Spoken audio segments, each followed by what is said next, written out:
Welcome back to another podcast episode. Your pilot here. Just want to thank you for even taking this flight with me. Hope that you are comfortable, seated well, buckle up, because this might be a little turbulence. So, today we are talking about family. Maybe one of the most unpreventable things that is life is your family, either one that's there or the lack thereof.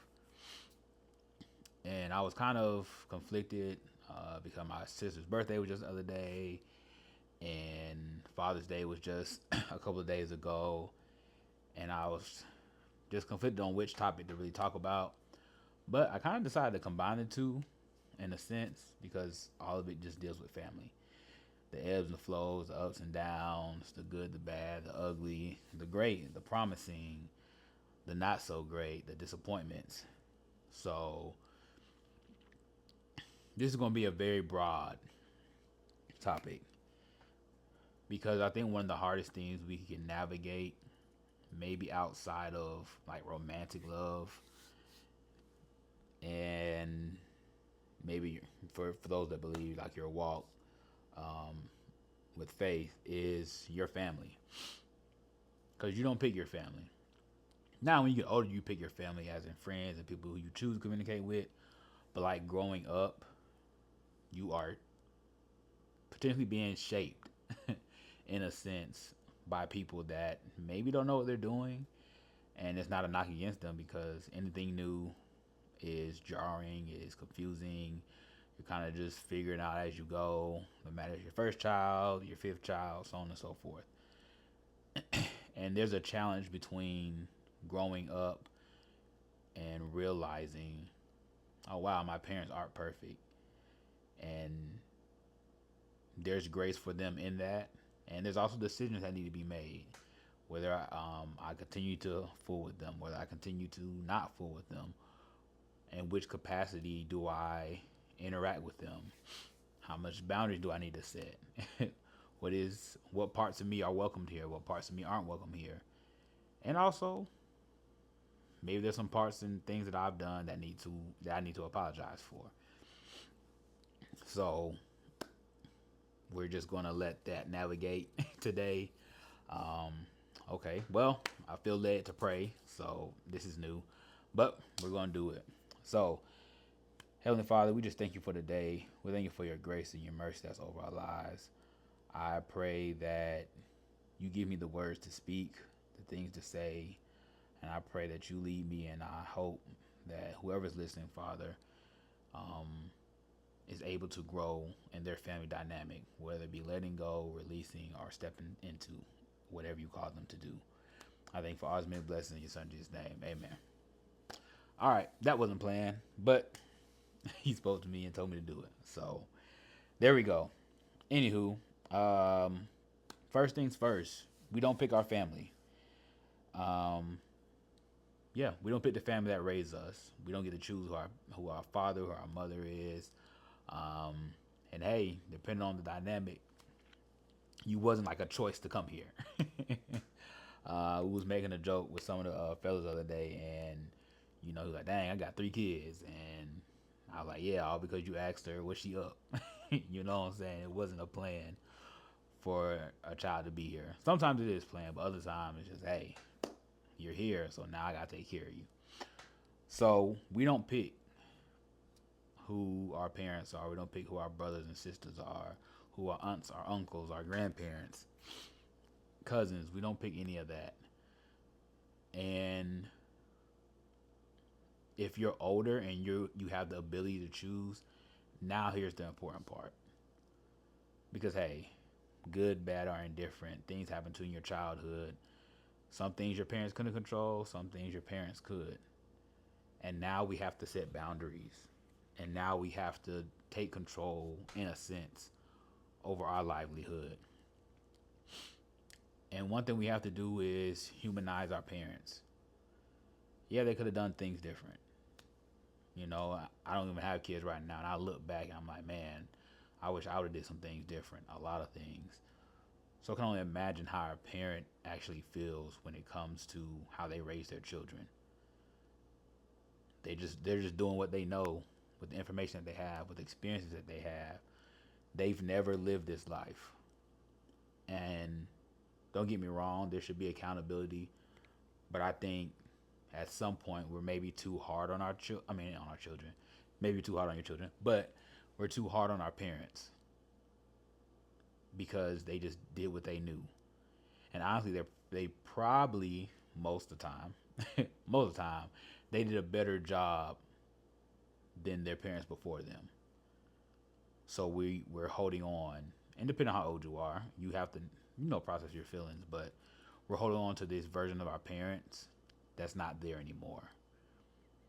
And it doesn't mean that they've changed per se. Maybe they have, but you as a person has changed. You're not 10 anymore. You're not 15. You're not 18.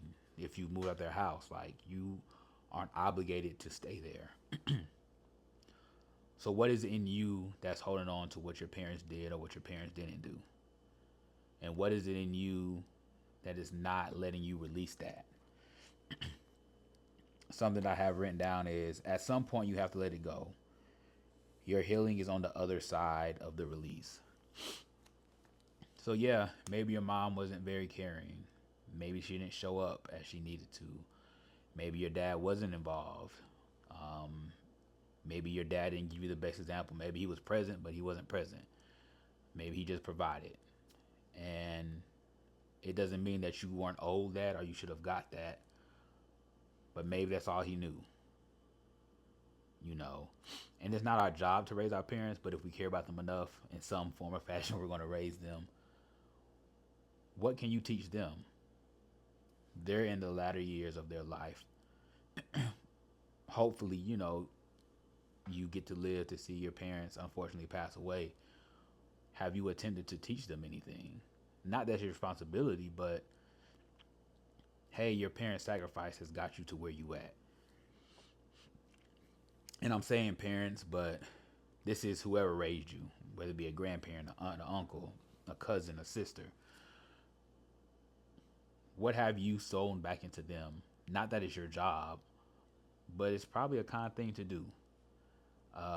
So your parents have sacrificed. So it's not your job to reach back and drag them along. But I think it's a courtesy to look back and you know what, you got me to this point. Let me show you what life is. Maybe one of my favorite things to do with my mom is to like give her experiences. I told her I'm not buying her anything else as far as like items and stuff like that. But at some point, my mom kept coming up here, and I was like, we're not eating at the same restaurants. We're gonna try something new. And some stuff she likes, some stuff she don't. But I like seeing her experience things and like, oh wow, I never tried that before, or going to places, or trying new adventures. Because yeah, she's sown into me and her sacrifice. Now it's not my obligation to do these things for her, but I want to do these things. And sometimes you gotta like force them to do stuff. Like they forced us to try things and do things because they're kind of stuck in their ways, and not in a bad sense, but in a like, hey, this is what works. So, hey, they raised us, so in a sense, we have to raise them. Um, but even in that, there has to be a boundary setting, and you have to know when to release. Because if you release, maybe that gives an opportunity for you to look back and see your parents as human. But if we're constantly criticizing them in our head, in our mind, in our body, in our spirit, you're too attached. But if you let go, maybe you deal with your own hurt, your own disappointments, your own frailty. And now I can sit back and I'm not as close, so I'm not getting hurt as much until the day that I'm fully healed or healed enough. And I have I think the word is objectivity to see and like, oh wow, they have changed. Whew, okay. One of my hardest battles was watching my biological father and my stepdad like change and grow.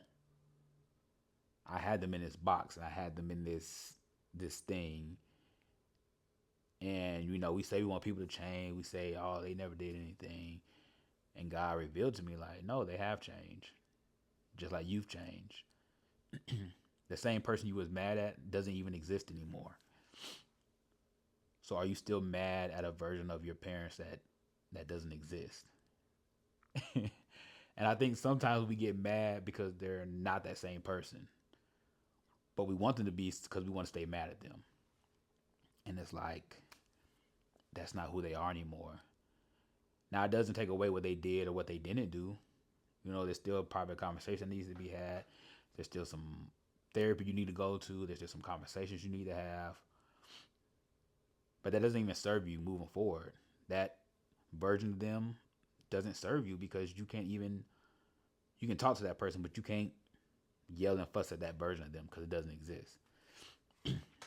Now, it's not everybody's story because some people don't change.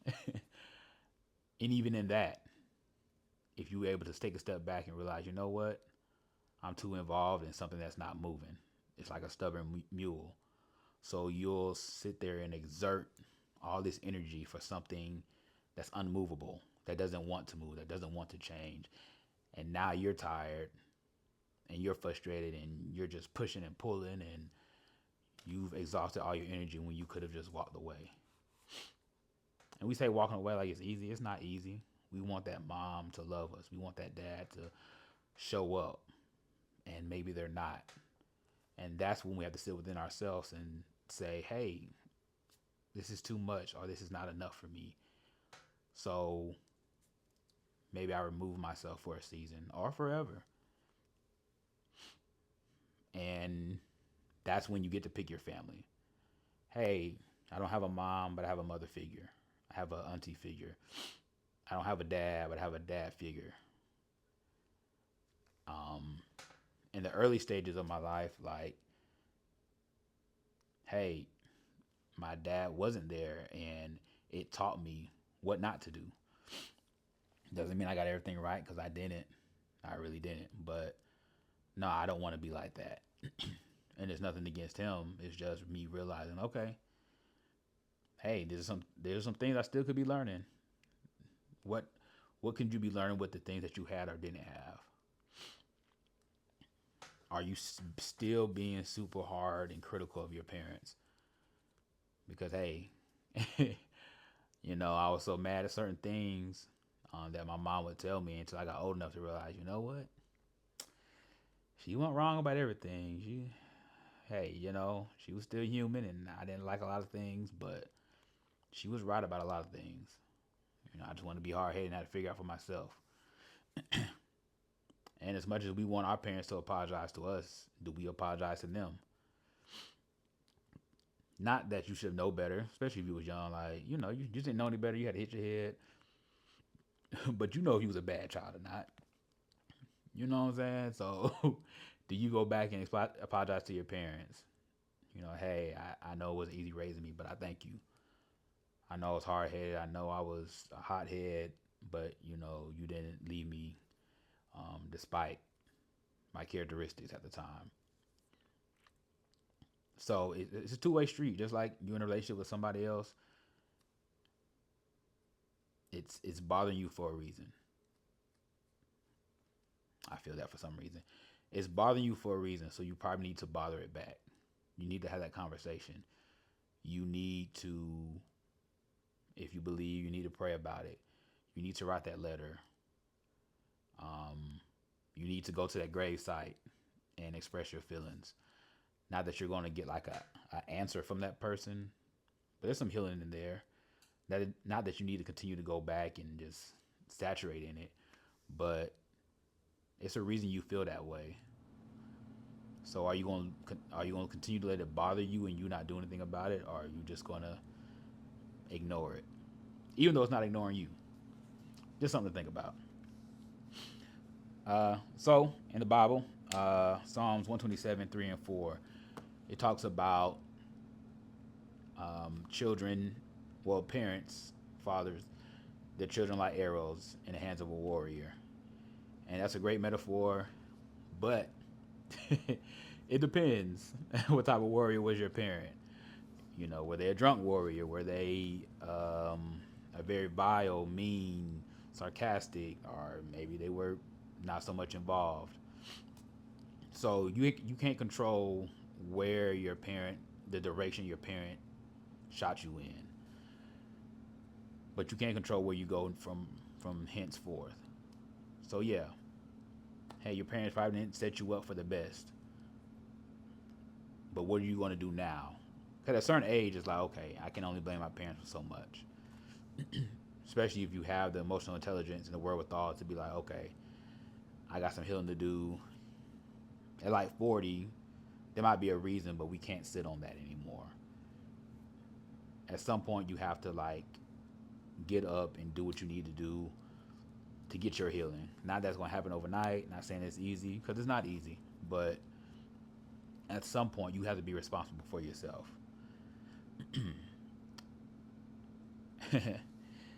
If you learn to release, maybe you would be able to watch your parents change and grow.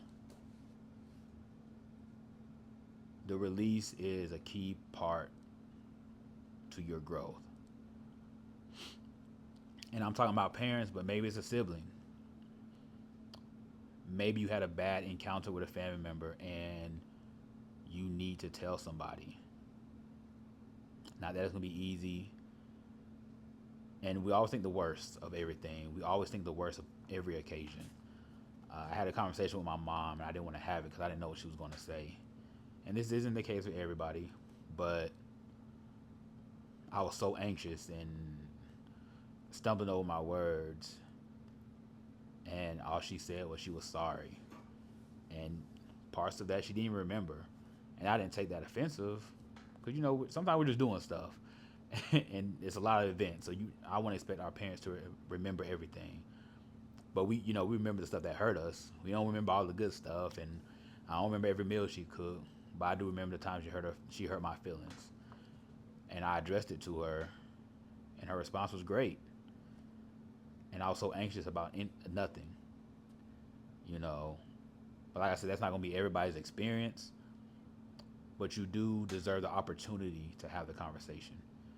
Now, you can't control how your parent, how your sibling, your aunt, your uncle, your grandpa, grandma is going to respond. But at least you'll know. At least you can say, I tried. And hey, if it don't go the way you go, reach out to your community. Reach out to your chosen family. Reach out to your therapist. And of course, it goes without saying, reach out to God. Because He will provide you solace. He will provide you a safe space.